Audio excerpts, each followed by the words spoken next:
Hey everybody, welcome back into my kitchen. It is Leslie Green. Now I have a great weeknight meal for you that does not require any thawing of the meat. It is my roasted tomato pesto Philly pasta.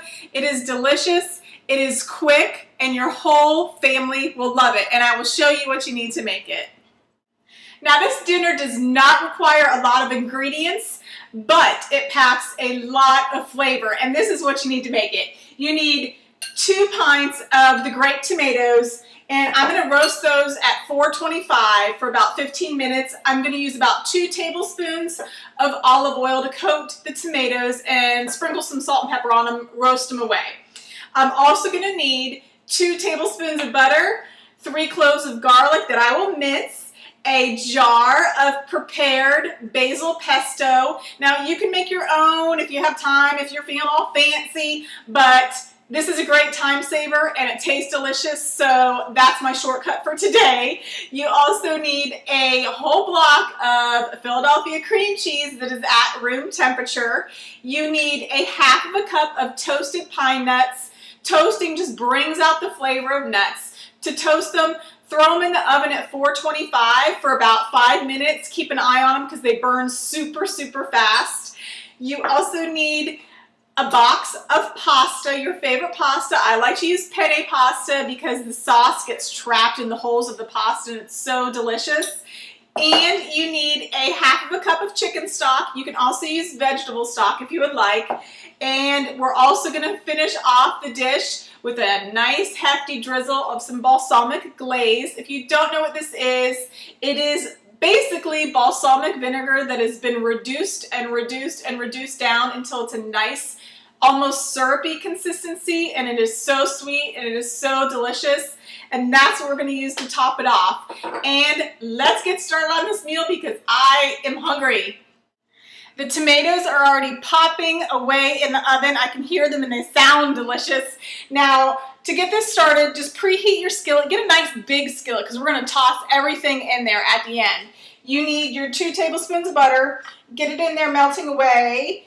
Now, I forgot to tell you that in my ingredient list, you also need a half of a cup of grated Parmesan and Reggiano cheese. How did I forget that? I don't know. But you also need that. It also gives the sauce a little bit of depth along with your Philadelphia cream cheese. Just get this butter all nice and melted, and then add in your garlic and saute that for about a minute until you can smell the garlic flavor. Don't let it go too long or it'll burn, and no one likes burned garlic. After your garlic's nice and fragrant, just add your prepared pesto. If you can get it out of the jar. Okay, let's get this in here. Like I said, if you're fancy, you can make your own. Woo! It's popping at me. You can make your own. Did you see that? It's trying to get me. All right. But I like the prepared stuff on my busy nights because it just saves me about 20 minutes and a food processor to clean. So get that in there, stir it about. Philadelphia cream cheese, we're going to add that in there. Like I said, it's room temperature. It's the best way to work with it because you're not going to fight with it all cold, trying to get it into your sauce. So let's stir it on in there. You know what I also did with that pesto, the pre-made pesto, is it has a lot of oil that's on the top. So I poured a little bit of that oil out of the pesto just so my pasta and my sauce wasn't so oily. All right, my cream cheese is all nice and melted in there. I'm going to add my Parmigiano Reggiano. If you don't have Parmigiano Reggiano, it is so expensive, but I use so much of it. Just use regular Parmesan cheese will do just fine. Stir that in there too. And then add your half a cup of stock, chicken stock, vegetable stock, whatever you want to use. Mix it up.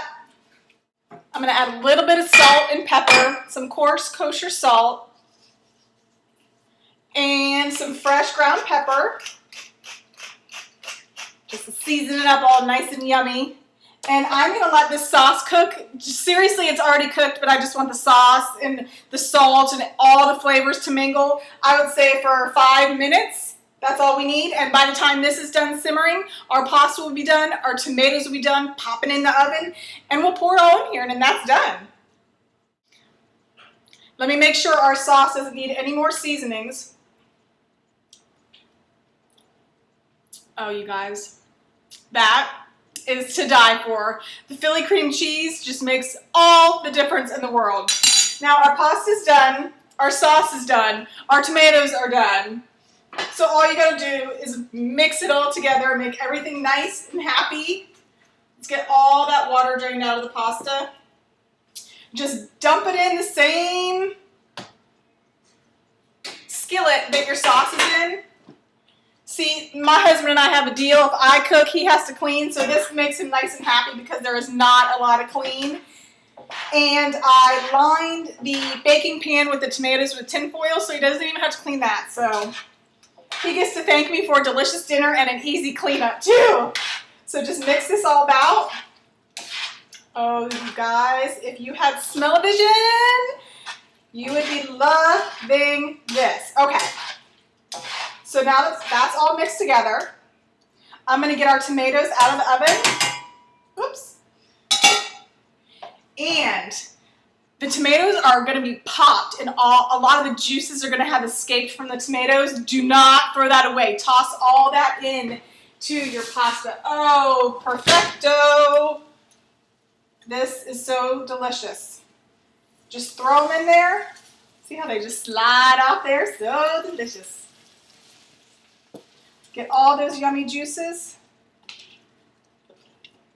See all that sliding down there? That is some goodness, you guys.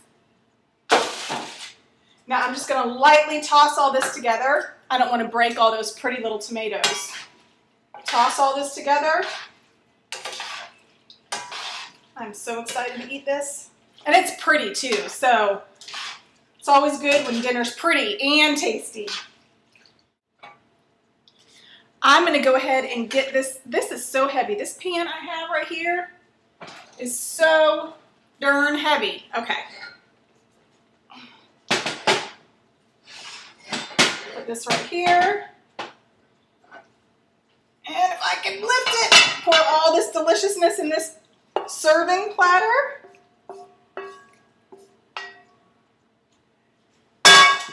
Don't forget about our toasted pine nuts.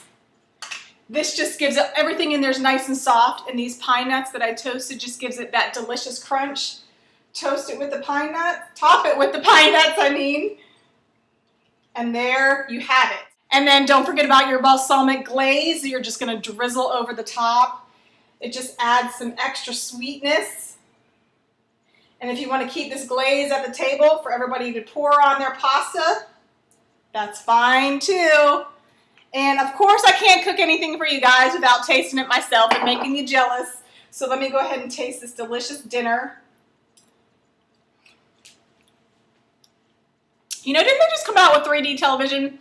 They need to come out with taste-o-vision and smell-o-vision. This is so, so, so delicious and so easy and so simple and so flavorful. Please make this for your family.